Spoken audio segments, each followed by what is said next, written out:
Sir पहली बीवी का स्वर्गवास हो गया, दूसरी शादी करी है, उसकी उम्र 35 साल है, मेरी उम्र 50 साल है। वो लड़की का हस्बैंड यंग वो में चले गया।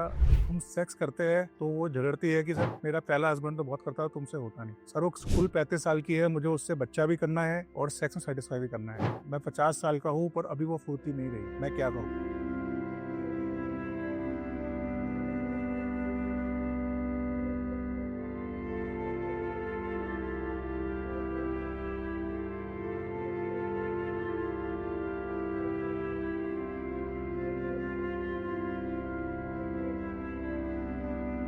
ये है आज के मरीज जिनका भी पेनाइल इम्प्लांट डालने वाले हैं। 50 साल के हो गए हैं, शुगर की वजह से लिंग खराब हो गया है और अब इरेक्टाइल डिस्फंक्शन है, साइज में छोटापन आ गया है। पर क्योंकि दूसरी शादी हुई है, शादी करनी पड़ती है, समाज का कई बार सेकंड मैरिज के लिए बोलता है, करनी पड़ती है। पर जो लड़की है, जो औरत है, जो वाइफ है, वो यंग है, 35 की है, वो जवान है, उसकी इच्छाएं पूरी है और वो इच्छाएं इनको पूर्ण करनी पड़ेगी, वरना ये झगड़ा बढ़ेगा। तो इन्होंने अपने लिए पेनाइल इम्प्लांट चूज किया। पर इनके दो कंसर्न थे। पहला कंसर्न था कि सर मुझे पहली बीवी से 2 बच्चे हैं, इस वाली से बच्चे करने हैं, क्या मैं कर पाऊंगा।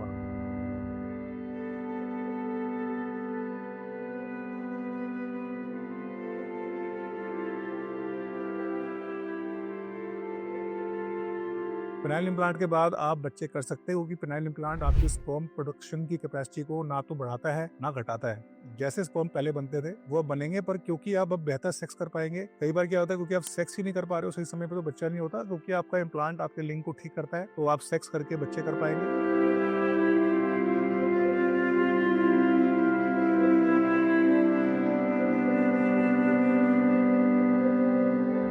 और दूसरा इनका कंसर्न था कि सर क्या मैं अपनी वाइफ को सेटिस्फाई कर पाऊंगा, वो थोड़ी सी भारी है, थोड़ा साइज मुझे ज्यादा चाहिए। तो हम पेनाइल इम्प्लांट इनके डायबिटीज से हुए श्रिंकेज को रिवर्स करेंगे। इम्प्लांट के बाद ये मरीज पाएंगे कि इनका साइज भी बढ़ेगा, गर्थ बढ़ेगी, टाइमिंग बढ़ेगा, हार्डनेस बढ़ेगी और ये अपनी से 15 साल छोटी बीवी को भी सेटिस्फाई कर पाएंगे और अपना घर बसा पाएंगे।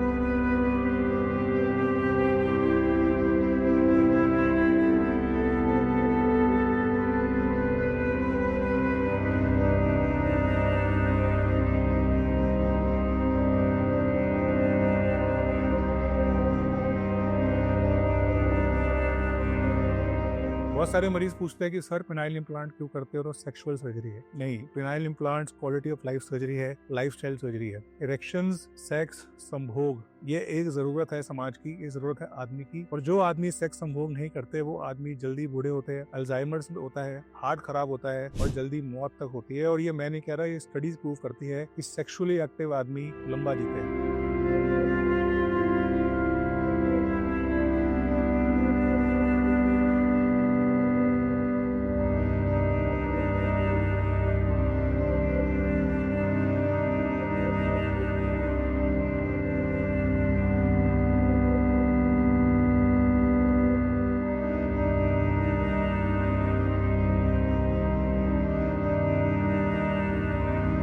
रिजिकॉन साइज 14 टेट्रा वर्सेस रिजिकॉन में ये एक और रीज़न है रिजिकॉन के विन का, कि रिजिकॉन में साइज 14 अवेलेबल है।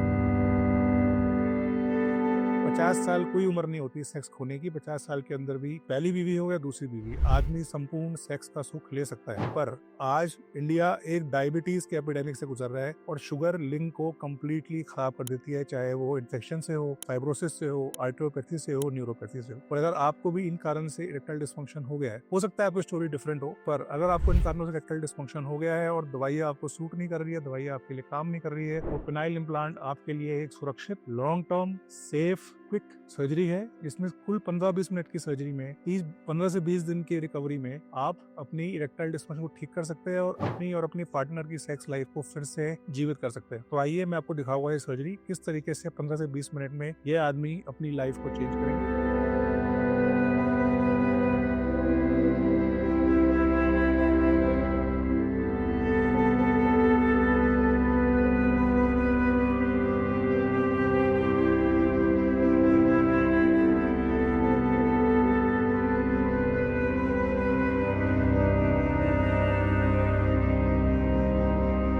तो आपने देखा किस तरीके से हमने इस पेशेंट में हाफ सर्जरी कर चुके हैं, हम आधी सर्जरी कर चुके हैं। फाइब्रोसिस था, हमने जीएमए सर्जरी करी है, लोकल लगा दिया है, हमने इंसिजन दे दिया है, हमने टिश्यूज को खोल दिया है, डिसेक्शन कर दिया है और अब हम इसमें ये रिजिकॉन रिजी10 का इम्प्लांट डालेंगे। रिजिकॉन रिजी10 इम्प्लांट का मैं कोई स्पॉन्सर नहीं हूँ, ना मैं कोई उनसे एड रेवेन्यू लेता हूँ। मुझे इम्प्लांट इसलिए पसंद है क्योंकि इस इम्प्लांट में हमारे पास साइजिंग अच्छी है, मरीज पोस्ट ऑपरेटिवली कंफर्टेबल रहता है और कहते हैं कि सर बैंड भी आराम से जाता है और जब सेक्स करते हैं तो मजा भी खूब आता है। तो रिजिकॉन रिजी10 अच्छा हो सकता है। इसके बारे में और बहुत वीडियोस है मेरी, अगर आप चैनल से नए जुड़े हैं तो इसको सब्सक्राइब कीजिए और रिजिकॉन के बारे में मेरी और वीडियो जानकारी ले सकते हैं। अब हम सर्जरी कर चुके हैं, अब सर्जरी इसमें अब लास्ट के कुछ सीन्स है जिसमें हम प्लांट को बंद करेंगे।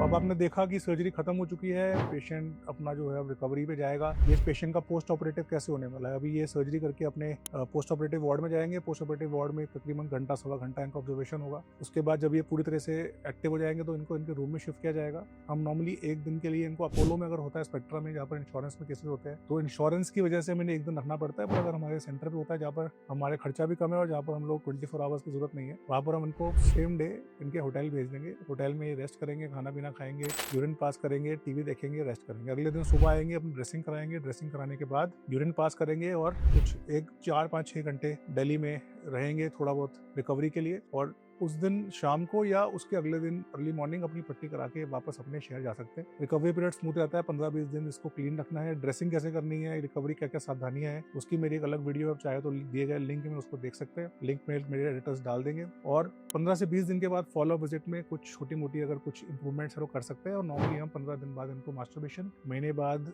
ओरल सेक्स और 1.5 महीने बाद वजाइनल सेक्स अलाउ कर देंगे। तो और इम्प्लांट की वीडियोस देखने के लिए चैनल से जुड़े रहिए। इम्प्लांट्स अच्छे हैं, आपकी सेहत के लिए अच्छे हैं, आपकी लाइफ के लिए अच्छे हैं। बहुत सारे हजारों मरीज हैं मेरे इम्प्लांट के। अगर आप अपने शहर में ही किसी इम्प्लांट के मरीज से जिन्होंने मुझसे इम्प्लांट कराया है और सुखी जीवन जी रहे हैं, बात करना चाहे तो मेरी टीम आपकी उनसे बात करवा सकती है। रिव्यूज सुनना चाहे तो रिव्यूज का मेरे चैनल पर रिव्यूज है वो देख सकते हैं। और उसके बाद भी अगर आपको डाउट है तो आप मेरे से आगे मिलिए, मैं आपके डाउट को सॉल्व करूंगा और आपको अच्छी सर्जरी करके बताऊंगा। Thank you so much.